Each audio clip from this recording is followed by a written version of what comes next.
네, 오늘 말씀 제목은 두려움투성이 인생이라고 이렇게 잡았는데 그 이유는 다윗이 두려워하는 내용이 나오기 때문이에요. 10절에 사울을 두려워해가지고 아기스에게 가거든요. 근데 12절에 보니까 가드왕 아기스를 심히 두려워했다라고 이렇게 말씀해주고 있어요. 그러니까 다윗이 바로 두려움투성이 인생이었다라는 거죠. 그래서 오늘 말씀을 통해 나 또한 무엇을 두려워하고 있는지, 또 다윗의 모습이 곧 나의 모습이지 않는가를 돌아보기를 원합니다. 첫 번째로요, 두려움투성이 인생은 골리앗의 칼을 구해서는 안 됩니다. 1, 2절인데요. 다윗이 노베 가서 제사장 아히멜렉에게 이르니 아히멜렉이 떨며 다윗을 영접하여 그에게 이르되 어찌하여 내가 홀로 있고 함께하는 자가 아무도 없느냐 하니 다윗이 제사장 아히멜렉에게 이르되 왕이 내게 이를 명령하고 이르시기를 내가 너를 보내는 것과 내게 명령한 일은 아무것도 사람에게 알리지 말라 하시기로 내가 나의 소년들을 이러이러한 곳으로 오라고 말하였나이다. 이제 다윗이여 사울을 피한 이제 처음 광야 생활이 시작이 되거든요. 앞으로 다윗은 이 여행길이요 15개나 남아 있습니다. 다윗이 이제 사울 왕에게 쫓기기 시작하자 갈 곳이 없잖아요. 그래서요 노베 가서 제사장 아히멜렉에게 도움을 구합니다. 아마도 다윗은요 그 사무엘에게 갔을 때 그 라마나옳 공동체를 경험했기 때문에 아히멜렉도 제사장이기 때문에 그러할 것이라는 생각을 했던 것이겠죠. 그랬을 때 아히멜렉이요 왜 홀로 있고 함께하는 자가 없느냐고 하니까 2절에 다윗이요 임기응변으로 있잖아요. 거짓말을 합니다. 그래서 사울이 자기에게 특별 지시를 내렸기 때문에 이러하다라고 거짓말을 해버립니다. 그냥 사실대로 말하고 아히멜렉의 도움을 받았다면 얼마나 좋았을까요? 왜 제가 이렇게 말씀드리냐면 이 거짓말로 인하여서 사울이요 여기 이 아히멜렉과 함께하고 있는 제사장 또 사람들 85명을 이후에 죽이기 때문입니다. 그럼 우리에게도 이런 모습이 있지 않는가 돌아보셔야 돼요. 두렵기 때문에 임기응변으로 거짓말을 해버리는 거죠.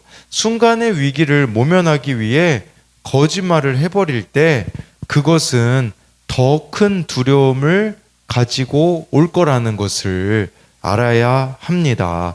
저도 이 말씀을 묵상하다가 부끄럽게 여겨지는 것은 저 또한 친구에게 거짓말을 했던 적이 있습니다. 같이 밥을 먹으러 갔다가 그 당시 제가 운전이 미숙할 당시였는데 실수로 다른 차를 긁었습니다. 그때 바로 잘못을 인정하는 모습을 보여야 되는데 그렇지 않고 찌그러진 내 차를 고칠 생각만, 문제를 해결할 생각만 했었습니다. 이것이 얼마나 어리석은 모습이었고 참 지금 생각해도 부끄럽습니다. 우리에게도 이처럼 두렵기 때문에 저지르는 거짓말이 있을 수 있어요. 그런데 그렇게 거짓말해서는요 근본적인 문제가 해결될 수가 없습니다. 이 두려움 때문에 거짓말하면 근본적인 문제는 해결될 수 없기에 부끄럽더라도 아프더라도 솔직해야 합니다. 거기서부터 근본적인 문제가 해결될 수가 있기 때문인 것이죠. 다윗이 사울에게 쫓길 때 뭘 음식을 챙겼겠습니까? 그래서 제사장 아히멜렉에게 먹을 것이 있냐고 묻거든요. 이제 그게 4절에서 6절에 보면요. 제사장이 다윗에게 대답하여 이르되 보통 떡은 내 수중에 없으나 거룩한 떡은 있나니 그 소년들이 여자를 가까이만 하지 아니하였으면 주리라 하는지라. 다윗이 제사장에게 대답하여 이르되 우리가 참으로 3일 동안이나 여자를 가까이 하지 아니하였나이다. 내가 떠난 길이 보통 여행이라도 소년들의 그릇이 성결하겠거든. 하물며 오늘 그들의 그릇이 성결하지 아니하였나이까 하매 제사장이 그 거룩한 떡을 주었으니 거기는 진설병 곧 여호와 앞에 물려낸 떡밖에 없었음이라. 이 떡은 더운 떡을 드리는 날에 물려낸 것이더라. 다윗에게요 아히멜렉이 진설병밖에 없다고 말합니다. 이 진설병이 무슨 뜻이냐면 6절에 나오는데 얼굴의 떡이라는 뜻이에요. 얼굴의 떡. 그래서 이것은 얼굴은 하나님의 그 현존을 말하는 거거든요. 그러니까 안식일마다 이 12개 떡을 이제 올려놓았거든요. 이것은 왜 12개였냐면 12지파를 상징하거든요. 즉 모든 백성에게 주시는 일용할 양식을 상징하면서 동시에 영적인 양식인 하나님의 말씀을 상징하거든요. 그 당시 이 진설병은요, 원래는 제사장만 먹을 수가 있었습니다. 그런데 다윗과 그 함께하고 있는 소년들이 여자를 가까이 아니하기만 하면 주겠다고 이렇게 아히멜렉이 이야기를 하거든요. 이것은 물론 말씀을 어기는 걸로 보일 수 있어요. 근데 예수님께서는요, 이것을 잘했다고 하시는 구절이 마태복음 12장에 보면 나옵니다. 마태복음 12장에 바리새인들이 그 예수님의 제자들이 안식일에 밀밭 사이로 가다가 미리삭을 먹는 것을 지적하거든요. 그때 예수님께서는 이 말씀으로 대답하시면서 나는 자비를 원하고 제사를 원하지 아니하니라 하신 뜻이 무엇인지 알으려고 하시거든요. 생명을 살리기 위해서는 이렇게 이 떡을 준 것도 예수님께서는 인정해 주셨다고 할 수 있어요. 그렇다면요, 아히멜렉의 진짜 잘못은 뭐였을까요? 아히멜렉이 떡 내준 것, 진설병 내준 것은 크게 문제가 되지는 않았어요. 근데 진짜 문제는 이제 7절부터 9절에 나오게 됩니다. 그날에 사울의 신 한 사람이 여호와 앞에 머물러 있었는데 그는 도액이라 이름하는 에돔 사람이요 사울의 목자장이었더라. 다윗이 아히멜렉에게 이르되 여기 당신의 수중에 창이나 칼이 없나이까 왕의 일이 급함으로 내가 내 칼과 무기를 가지지 못하였나이다 하니 제사장이 이르되 내가 엘라 골짜기에서 죽인 블레셋 사람 골리앗의 칼이 보자기에 쌓여 에봇 뒤에 있으니 내가 그것을 가지려거든 가지라. 여기는 그것밖에 다른 것이 없느니라 하는지라. 다윗이 이르되 그 같은 것이 또 없나니 내게 주소서 하더라. 7절에 보니까요, 거기에 보면 사울의 목자장인 에돔 사람 도액이 이렇게 다윗이 온 것을 그 자리에 있기 때문에 다 지켜봤죠. 이 도액이라는 이름의 뜻은요, 염려함이라는 뜻입니다. 염려함. 지금 다윗은 두려워하고 있잖아요. 두려움과 염려함이 만난 거죠. 그리고 여기를 통해서 우리가 알 수 있는 것은요, 인간은 믿음의 대상이 아니라 여러분 사랑의 대상이라는 걸 아셔야 됩니다. 다윗은 두려움 투성이라면 여기 나와 있는 도액은 염려함 투성이에요. 인간이 다 그렇습니다. 그래서 인간은 믿음의 대상이 아닌 것이죠. 이 사람은 에돔 사람이라는 것을 말하고 있다라는 것은 하나님과 반대되는 사람이었다라는 거죠. 사울의 목자장이었다라는 건데 아마도 도액은요, 종교적인 이유로 지금 여기에 성소에 머물지 않았을 겁니다. 아마도 그는 목자장이었기 때문에 제물로 사용될 가축과 관련해서 제사장들과 협의하기 위해 방문했을 것입니다. 그렇게 도액이 있는데 8절에 다윗이 아히멜렉에게 칼이 있냐고 묻는 것이죠. 그래서 이제 9절에 아히멜렉의 결정적인 실수는요, 진설병을 준 게 아니라 골리앗의 칼을 다윗에게 준 것입니다. 이걸로 인하여서 사울이 85명을 죽이게 되거든요.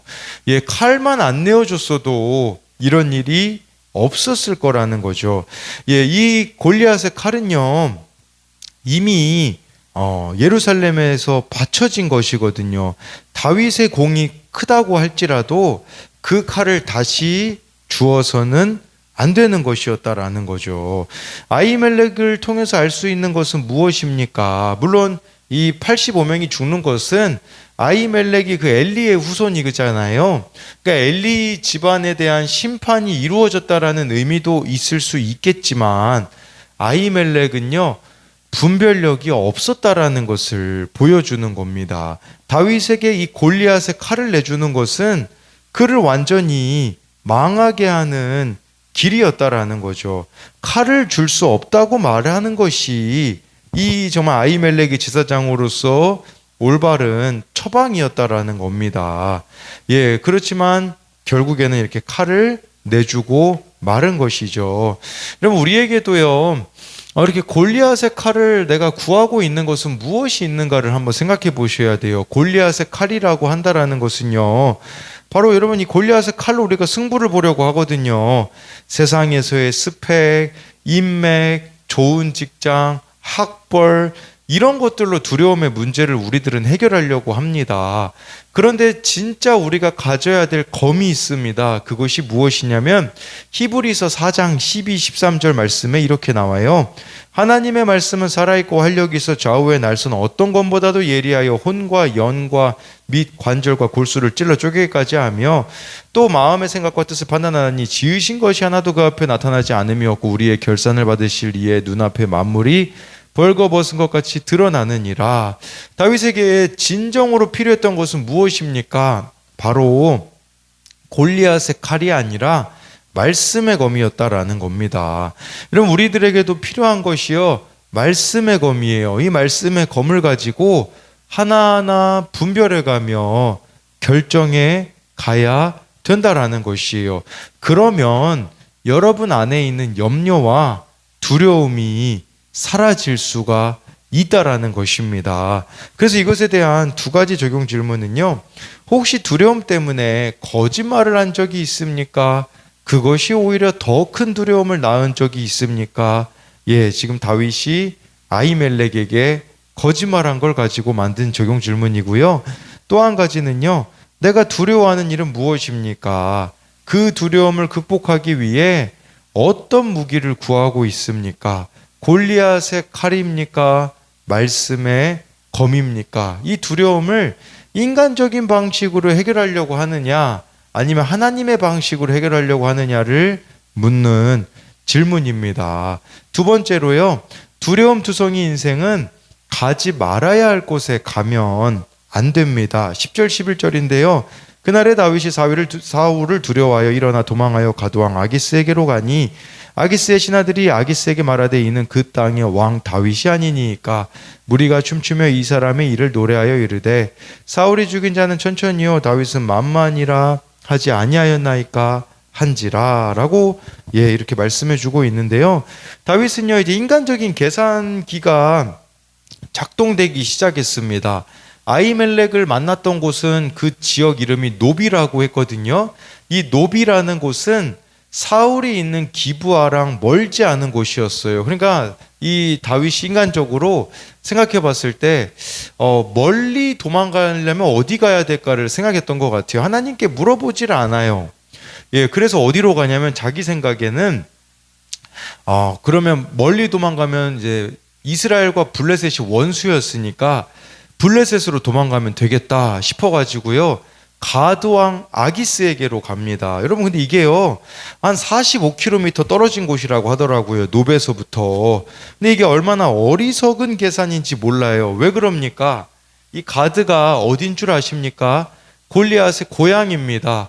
골리앗의 고향에 골리앗의 칼을 가지고 가고 있는 이 다윗의 모습을 상상해 보십시오. 얼마나 어리석습니까? 사울 왕의 영향력이 미치지 못하는 곳이라고 생각했기 때문에 가지 말아야 할 곳에 갔습니다. 두려움이 이처럼 사람을 어리석게 만든다라는 것입니다.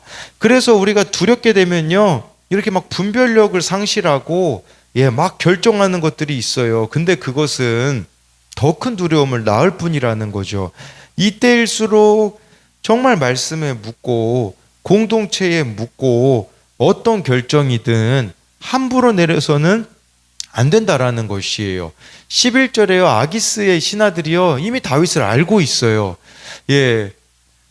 그 땅의 왕 다윗이 아니니까 이스라엘의 왕이 아니었는데 그만큼 다윗이 유명했다라는 말이에요. 그래서 그 여자들이 불렀던 노래까지도 알고 있어요. 여기 보니까 사울이 죽인 자는 천천 다윗은 만만 이 이야기까지도 알고 있는 거죠. 그러니까 다윗이 어떻게 반응하는지가 12, 13절에 나오거든요. 다윗이 이 말을 그의 마음에 두고 가드왕 아기스를 심히 두려워하여 그들 앞에서 그의 행동을 변하여 미친 채 하고 대문짝에 그적거리며 침을 수염에 흘림에 다윗은요 이 가드왕 아기스를 심히 두려워하였다라고 말씀해주고 있잖아요. 예, 이처럼 인간적인 방법으로 인간적인 계산기로 문제를 해결하려고 하면요 더 큰 두려움이 우리를 기다리고 있다라는 거예요. 여긴 심히 두렵다고 했어요. 아까 사울은 두려웠다고만 했는데 예, 가드왕 아기스는 심히 두려워하여라고 말씀해주고 있죠. 그래서 임기응변으로 13절에 보니까요 미친 척을 지금 다윗이 하는 거죠. 이처럼 인간적인 계산으로 해결하려고 했던 두려움은 미친 척을 해야 하는 수치를 낳는다라는 거예요. 그러니까 우리가 이걸 생각해야 돼요. 인간적인 계산으로 문제 해결하려고 하잖아요. 그냥 두려움만 더 커지는 게 아닙니다. 수치심도 더 커지는 거예요. 더 큰 수치를 낳는다라는 것을 알아야 한다라는 거죠. 저는 한편으로는요, 다윗의 이 모습이 위로가 되었어요. 왜냐하면 다윗이 365일 성령 충만해서요. 예를 들어 골리앗과 싸울 때처럼 계속해서 승리하는 삶만 살았다면 어떨까요? 저와 여러분들에게는 전혀 공감이 안 되었을 겁니다. 그렇게 성령 충만했던 다윗도 이런 실수를 저지르는 것이에요. 여러분 이게 바로 성경이 위인전이 아니라 좀 하나님의 말씀이란 이유가요. 왜 다윗의 이런 연약함까지도 드러내겠습니까? 이게 바로 다윗의 모습이자 나의 모습이기 때문이라는 거죠. 우리도 다윗처럼 오늘 말씀에 나온 다윗처럼 얼마나 많은 실수를 저지르는지 모릅니다. 두려움으로 인하여서 거짓말을 하기도 하고 가지 말아야 할 곳으로 가서 어떻게든 살아보겠다고 침을 흘리며 미친 척을 하는 이 모습이 나의 모습이라는 거죠. 그러나 그런 다윗조차도 하나님은요 한 걸음씩 인도해 가신다라는 거예요. 여러분 우리도 마찬가지입니다. 실수투성이 인생이며 두려움투성이 인생일지라도 하나님께서는 다윗을 인도하셨던 것처럼 저와 여러분들의 한 걸음 한 걸음을 인도해 가실 거라는 겁니다. 그렇기에 골리앗의 칼을 의지하지 마시고 말씀의 검으로 분별해 가며 가지 말아야 할 곳에 가지 마시고 가야 할 곳인 믿음의 공동체인 교회로 가는 저와 여러분들이 되기를 소망합니다. 그래서 이것에 대한 적용 질문은요. 심히 두려운 상황을 해결하고자 두려운 결정을 한 적이 있습니까? 그 결과는 어떻습니까? 또 한 가지는요. 판단력 부족과 연약함으로 실수하고 무너져도 나를 일으키시는 주님의 은혜를 경험합니까? 기도하겠습니다. 살아계신 하나님, 오늘 말씀에 다윗이 두려워서 거짓말을 합니다. 하나님, 저도 그렇습니다. 참 두렵기 때문에 거짓말을 하는데 그 문제를 일시적으로 해결하려고 거짓말을 하는데 그것은 더 큰 수치를 낳는다는 것을 기억하기 원합니다. 또한 다윗처럼 우리도 두렵기 때문에 정말 가지 말아야 할 곳에 가고 손대지 말아야 할 것을 손대며 하나님 보시기에 너무나도 부끄러운 결정들과 선택들을 할 때가 너무나 많이 있습니다. 오늘 말씀에서 말씀의 검을 붙잡으라고 정말 이 말씀으로 하나하나 물으며 분별해 가라고 하시는 그 하나님의 말씀이 들려지기 원합니다. 가지 말아야 할 곳이 아니라 가야 할 곳인 믿음의 공동체, 교회 공동체에 우리들이 잘 속해 감으로써 하나하나 잘 분별해 가며 하나님께서 인정해 주시고 지지해 주시는 그 길을 걷는 우리들이 되게 하여 주실 것을 믿으며 살아계신 예수님 이름으로 기도드립니다. 아멘.